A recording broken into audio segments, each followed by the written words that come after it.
Hey guys, well, a few months back I had a chance to visit a brand new service center in Oregon, and this is that journey. It was pretty fun and pretty interesting. It's a little dry, I apologize, but if you're looking to see what these service centers look like, how they operate, and what they do, this is as good a picture as you're going to get. I'm Brian. Welcome to My Tesla Weekend.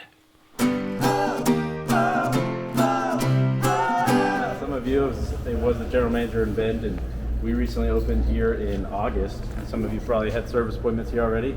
If so, probably have seen you. And so, yeah, we're just getting things early off the ground, but we can give you guys a walkthrough of what things look like. We're very much work in progress as we're trying to figure out what our volume is, what type of repairs we're looking into. We're seeing a lot of rain-related issues right now, as you guys are probably aware. And yeah, feel free to ask any questions, but I'll give you just a quick walking tour. We'll just kind of do a little loop right there. This is primarily going to be the continuous service center. You can probably see the construction many of you parked in over here. On Monday, they're going to start ground on, that's going to be our sales and delivery building. It's going to be right on basically the building will face the street, right on the sidewalk right there, and then the rest will be parking. And so that will, as of last week, we moved all of our delivery operations over here as well. And so no more deliveries at the McAdam location. This will be sales service delivery, and then again with that building, probably about 3 to 4 months we'll have that complete.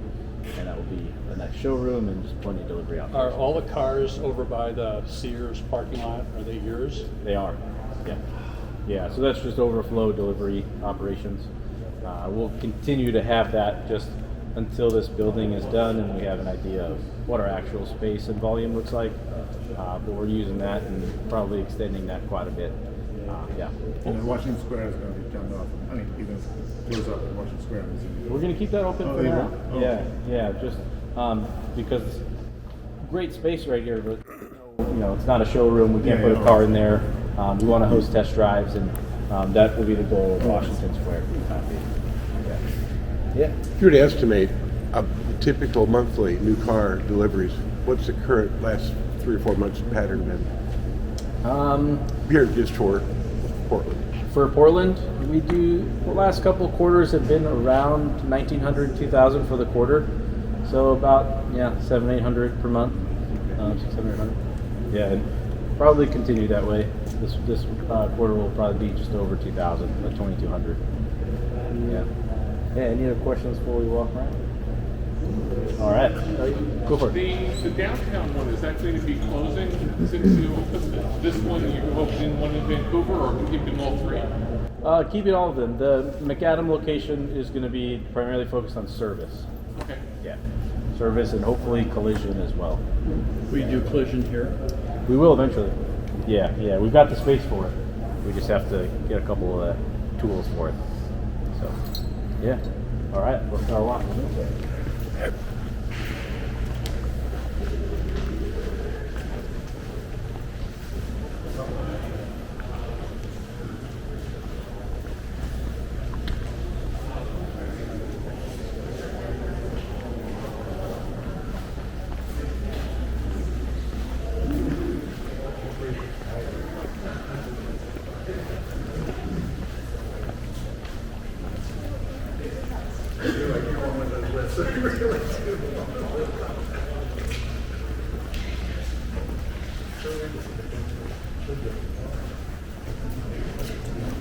I'll stop right here for just a second so you guys can look around some of the lifts. One of the big initiatives right now across all of North America service is Elon wanted to make sure technicians had parts as close as they can to where they're working. And so work in progress, but we're starting to put our actual parts shelving where the technicians are working. So if they need a part, they can just grab it right in front of them. These are kind of our most highest moving parts, and they're getting close to where the technicians are doing the work. We do our glass work, right where the glass is being done. And again, work in progress. We're slowly moving shelving over here, but it just eliminates time from the technician having to go find the part and ask the parts advisors and parts team for it. So it's making things a lot faster for us. Yeah. So I was here about a week ago, and I needed a visor clip because my kids pulled it down and broke it. Sure. And the girl that works over there, she goes, "There you go. That's $1.29." Wow. Pretty cool. Yeah, I was totally shocked. Lifts. Sometimes there's controversy among owners about how important it is to have a lifting the frame where you can just flat lift it up. Yeah, good question. So you look like you have flat pads. Yeah, so all of our lifts have flat pads. There's a really good spot right kind of where the frame of the battery is that you can place it there. You do want to be careful depending on the jack. If it's a real center point, you don't want to put that on the battery. That's where those pads come in handy. But yeah, every vehicle we lift, we have those pads. And if we're taking a battery pack out, there are also specific attachments that we put on there, just because of the weight of the car can't fully sit on that pad. Are you fully staffed with technicians, or are you limited by that? Yeah, we're a very new operation. We had about half of our technicians have transferred over here from the McAdam location, and then about half started with us in early August. And we're probably about half of where we want to be. We have about 13 technicians. We want to have about 25 to 30. So we're definitely recruiting heavily for that. How are your lead times here for service? For appointments or for parts? Appointments. Appointments, we take walk-ins every day. It really comes down to parts availability. We are very close, not very close to the factory, but there's a distribution center in Fremont, and that's primarily where we get most of our parts, and we get runs from them every single day. So as long as we get it in for a certain time every day, then we're probably going to get it tomorrow.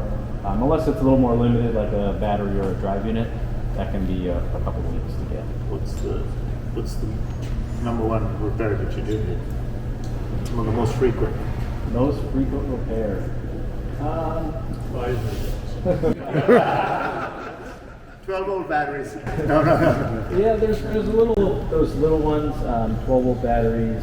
We see some like rattling concerns, and just little things like that. Nothing that's really too big. Yeah. Yes, sir. So when you hire your technicians, do you look for somebody with experience in the field, or like a nice technician, or just? You'd be surprised. I think some of the time we do, because that can be helpful for a lot of our repairs that are mechanical. Sure. Like tires and suspension, brakes, pretty similar, pretty comparable. But when you get into electrical components and the diagnosis, somebody that used to be a computer technician could be equally as effective at that. So it's a diverse process to find the right technicians. Yeah. All right, keep walking.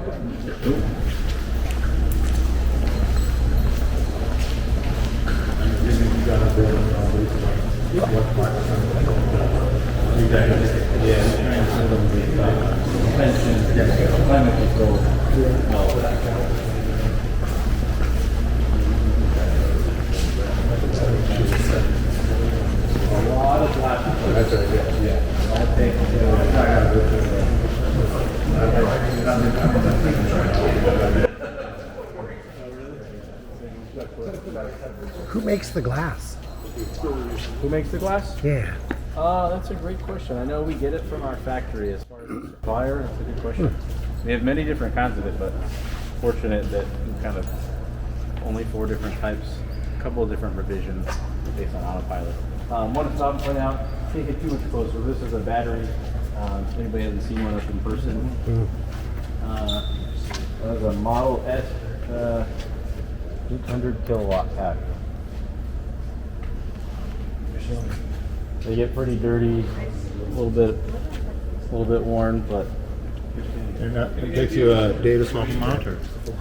yeah, technicians can do the actual take one out and put one in about an hour, but there's a lot of coolant and firmware and all of that takes the majority of the time. So the actual labor is fast, very quick. The Model 3 is harder to do batteries, isn't it? They're pretty equal across the board. Yeah. Okay. Yeah. So when you repair the batteries, you just take out the individual modules that are bad, or do you replace them all? Or? It depends. So if your car comes in and it has a bad brick or bad cell, we typically just will replace the battery. We actually have a technician here who's works with the engineering team, and so he will take them apart, take the cells apart, and we actually soak them in a salt bath for a couple of weeks. That way we don't have charge, and we discharge them. And then from there you can break them apart, and we send them back to either get researched or however we're going to use those. And then we can continue to use the case of the battery, just the sheet metal. But So say I've got a used Tesla and the battery is kaput. What you put in, is it all? typically new cells, all new cells, Okay. but the actual sheet of it may be used. Okay. But again, it's just metal, so yeah, no concern there. But a lot of times it's typically going to be all new. Is it conceivable that as the battery technology improves, that swapping out batteries for the latest technology is that an option?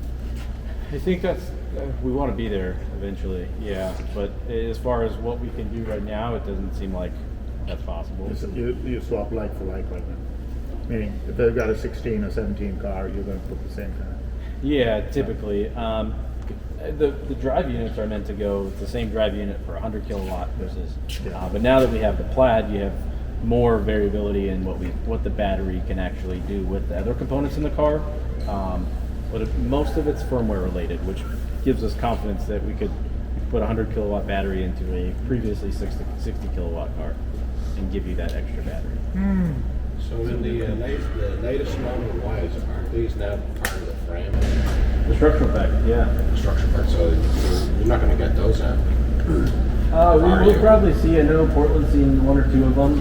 We might see one of them. They're all coming out of Austin right now, just for local delivery, so it'll be pretty rare that we see them. But the pack would actually have the seats as well, a couple other parts that bracket on top of it. Then you have the other two pieces right there. Cool. I haven't seen one myself in person, but I'm sure we'll appreciate it. Well, I'll put it this way, I hope I never see mine. Hopefully not. Yeah. Cool. We'll keep walking this way.